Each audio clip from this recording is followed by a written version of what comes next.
Hi, my name is Gina Anderson. I'm the owner of Dark Pines Candles, and today I'm going to show you how to make a candle from start to finish.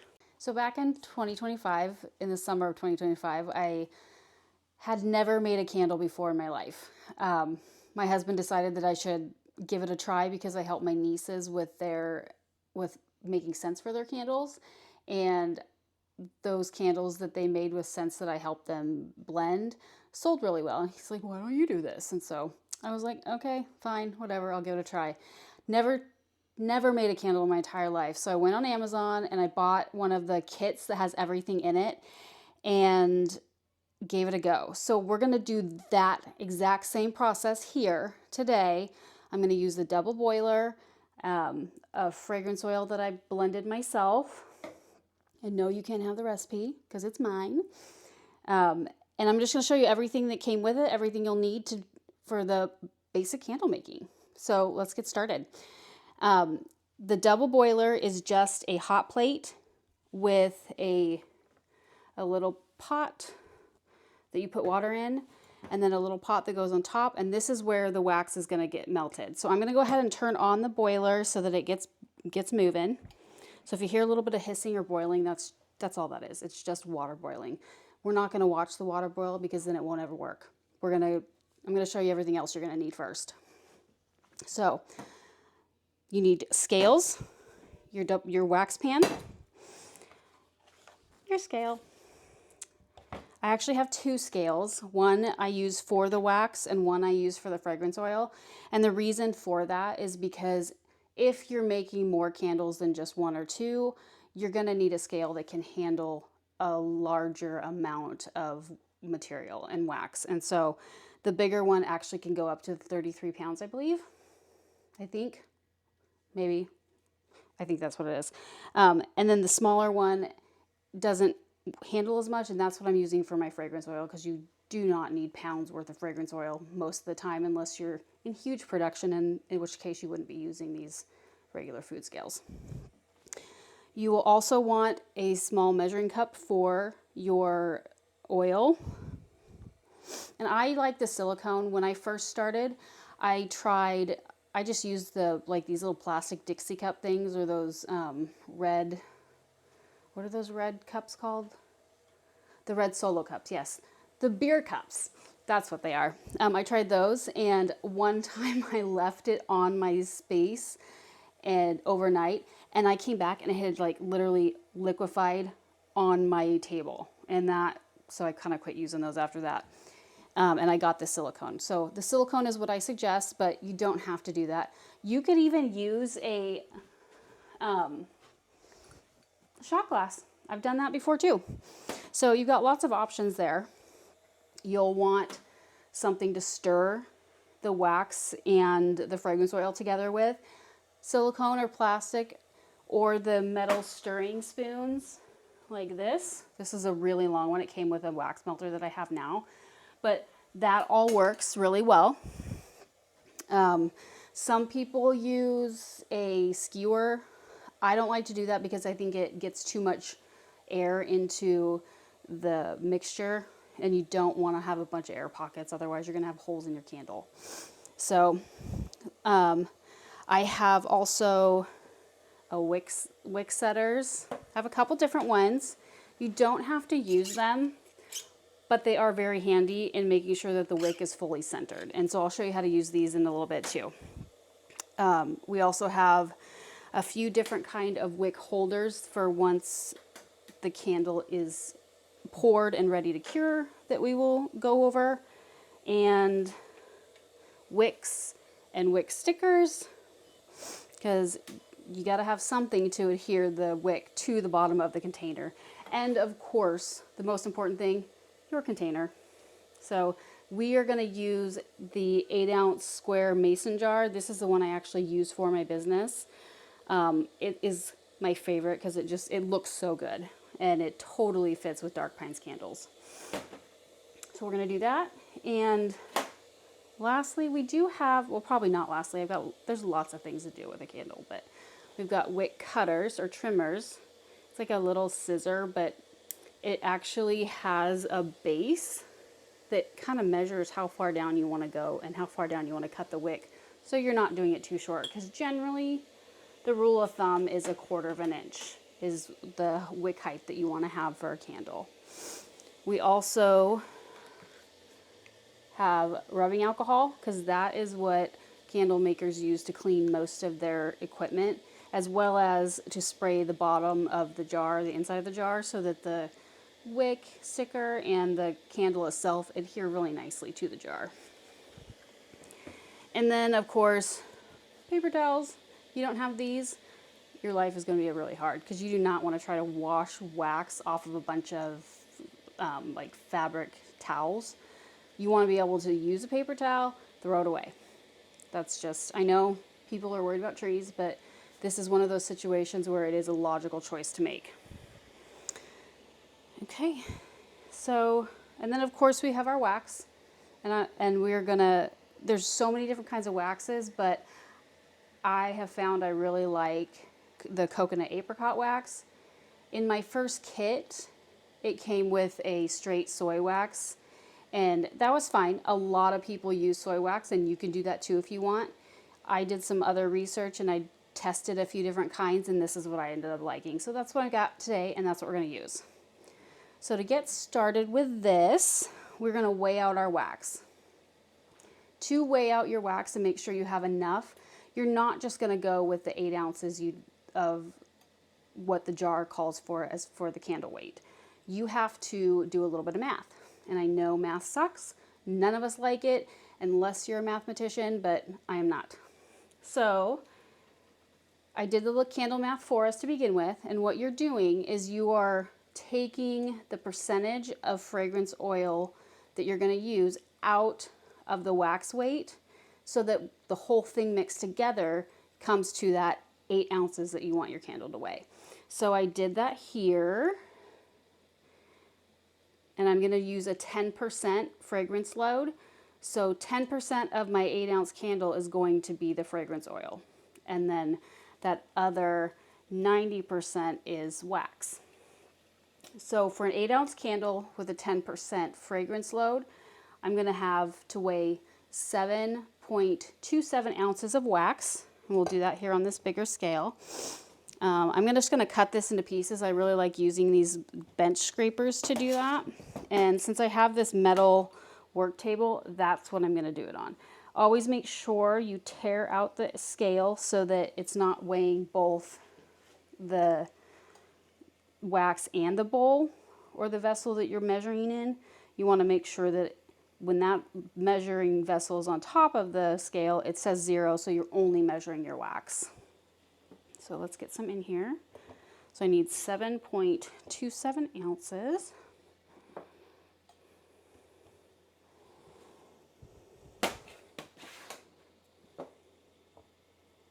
Oh, that's a little much.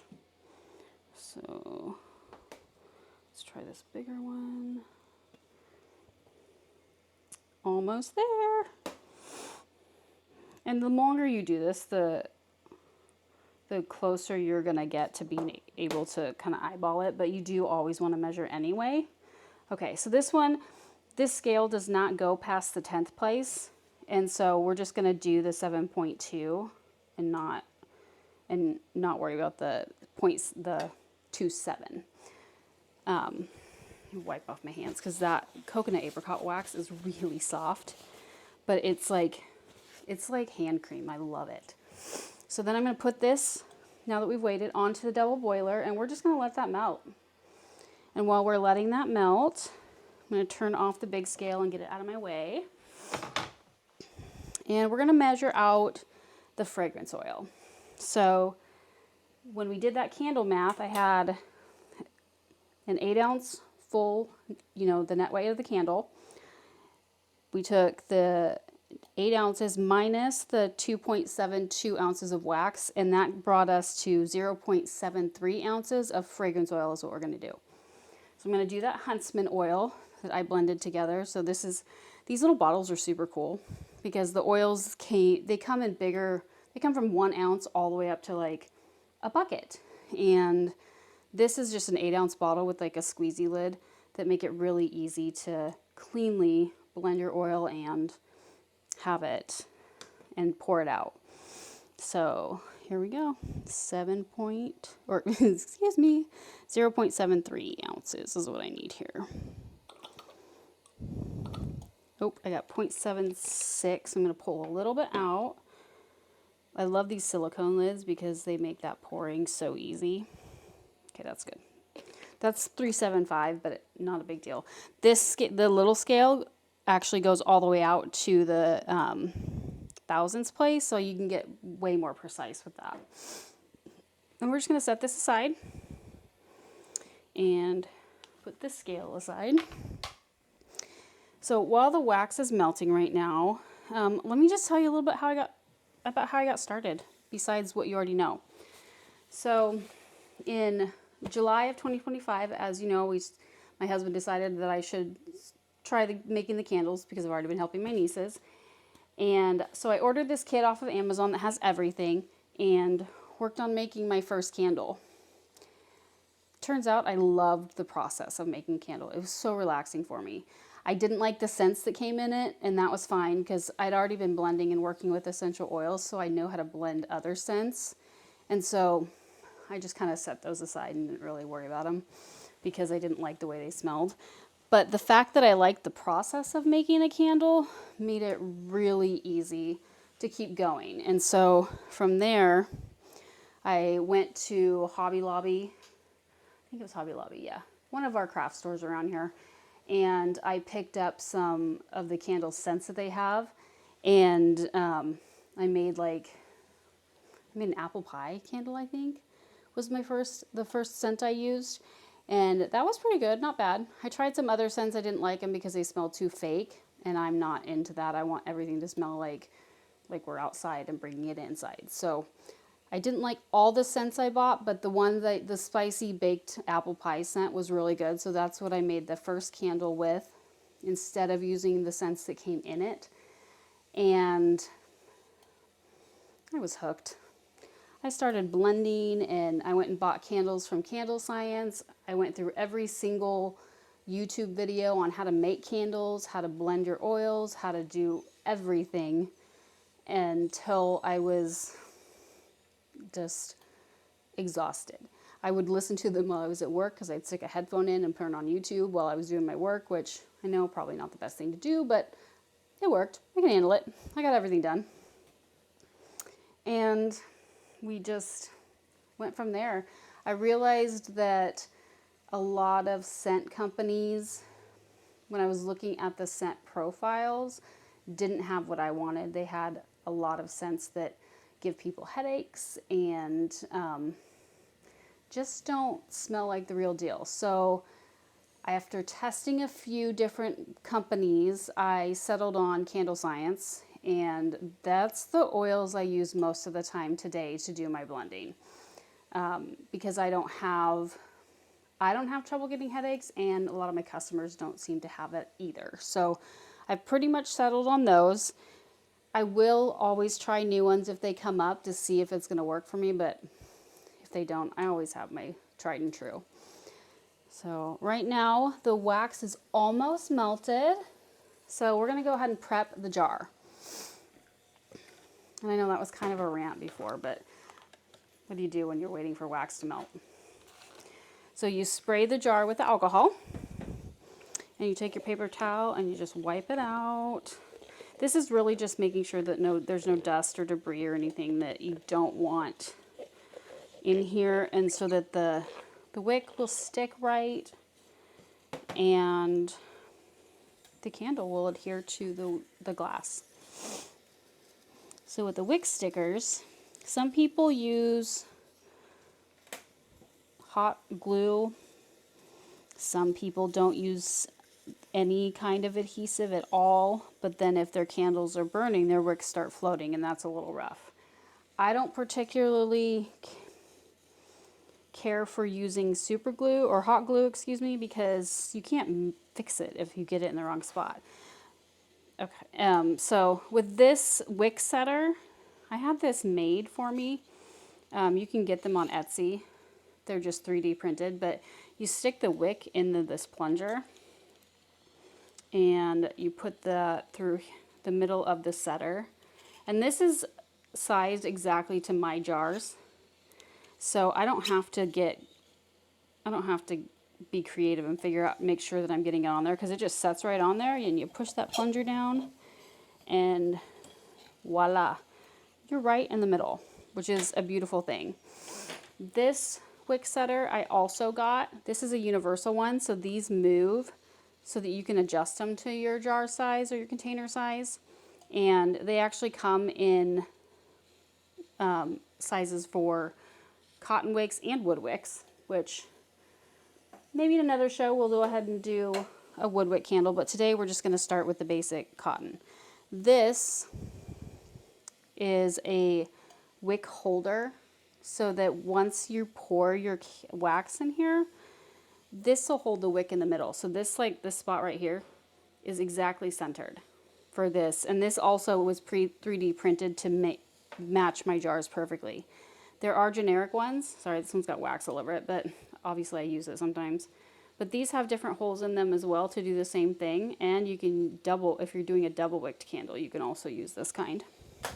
They're really cheap. You can get them packs of 20.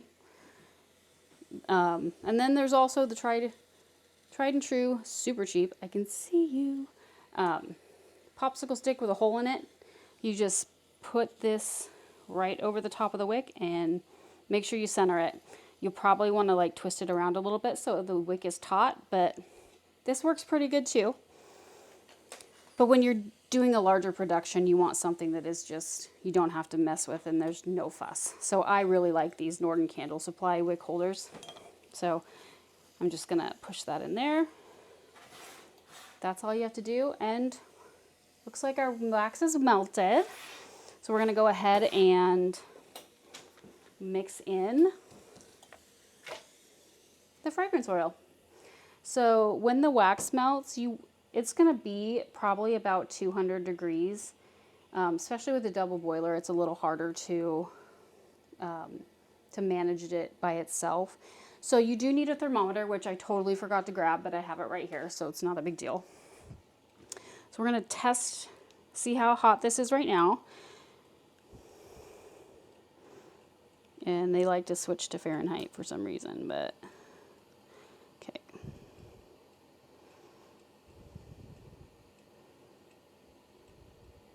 So we want the wax to be at about 185 degrees when I mix in the fragrance oil, because that's when it's going to blend the best. And then you stir for like 2 minutes very nice and slowly. So you can do anywhere between like 185 and 160 and it would still work just fine. This is saying 180 and it's still going. The biggest thing you want to make sure of is that you're not putting it in too hot, because every fragrance oil has a flash point, and so you don't want to light yourself on fire. So anything above 200 degrees, I would not put your oil in yet. Okay, so we're good. It's at about 181 right now, and it's just sitting there. So we're going to mix our oil in and take our little cute spatula, and we're going to stir this for about 2 minutes. It doesn't have to be exact, but you want to be able to not see any separation. And you don't want a bunch of bubbles, so you're not going to whip it and you're not going to whisk it. I mean, you do not want to use a whisk for this. You just want to slowly stir so that you can get the oil and the wax all blended together. And it smells so good right now because the fragrance oil is warm, just like it would be when you melt a candle or light a candle. So my whole room smells like this fabulous Huntsman. So I will tell you that when I blended this oil together, I actually was trying to recreate this beard oil that I had bought for my husband that was, oh my God, it was so good. It made me want to eat him. And then as soon as I bought it, they discontinued it. So I kind of made it my mission to make something with that similar scent. And this is really, really spot on and really close. And it happens to be one of my best sellers. And the great thing is if you want to smell it, you can totally go to darkpinescandles.com and grab one. Check it out. But it's nice and rich and spicy. It's just like, it's like smelling like the hottest, manliest man on the planet. That's what it smells like. It just, the girls go wild for it. The guys love it because it smells like something they'd wear. The girls love it because they want to smell that on their husbands. So, I mean, it's just, it's a great thing. It's been a really great blend for me. So I'm looking in at the wax and I'm not seeing any more separation. So I think we're good here. Let me go ahead and test the temperature one more time. And let's see where we're at. So pouring for a coconut apricot wax, you can pour at about 155 degrees. And it can be poured a little bit hotter, but it's not bad to do that. The best results come from the about 155, 160, roughly around there. And if you're stirring for that 2 minutes, we're pretty good. That was 156 degrees. So if you're stirring for that roughly 2 minutes, it's going to get down there. And if it is a little too high, you can keep stirring or you could just let it set. But you want to make sure there's not a lot of bubbles in there, because those bubbles will get bigger when the candle cures. And you don't want that, because then you're going to have sinkholes, and when it burns, it's going to all of a sudden just be wonky. So when you're pouring the candle, this little guy is really great for making these single candles, because it's got very good control. The handles are great and everything. But you pour really nice and slow and even. And having this metal surface is fantastic because I make messes sometimes. Okay. So we're just gonna let that set. You will see there are a few little bubbles in there. There's not a ton, so we're probably gonna be okay with this. It's probably gonna, I mean, this one should solidify up really nicely. So we're just gonna clean out our melting and stirring container. And you just do that with the alcohol.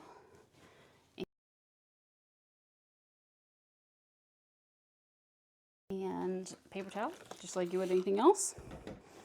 And okay, so now we're gonna go ahead and just come back when the candle is cooled, and we will talk a little bit more about the burning and curing process. We're back now that the candle is cooled. So this has been about a couple hours, and what we're gonna do now is take the wick setter or the wick holder off, and that's really just as simple as it gets. Just take that off, set it aside, and take a quick look at what we've got here. It's a nicely centered wick, a beautifully poured candle. I didn't have to go back and do any touch-ups on this right now. And we're gonna cut the wick or trim the wick with the wick trimmers to about 1/4 inch or a little bit higher. You don't want to go under that, because then it won't burn well. The wick will probably soak up all of the wax and the fragrance oil and just flood. And what happens when it floods is that it can't actually burn. It's like a flooded engine on a car. You can't start it, you can't do anything, you can't go anywhere. Same thing's gonna happen if you cut the candle wick too short, which I have done before, and it doesn't work out. So gonna give that a quick trim. If you want to take a look inside there, that's about what we're looking for.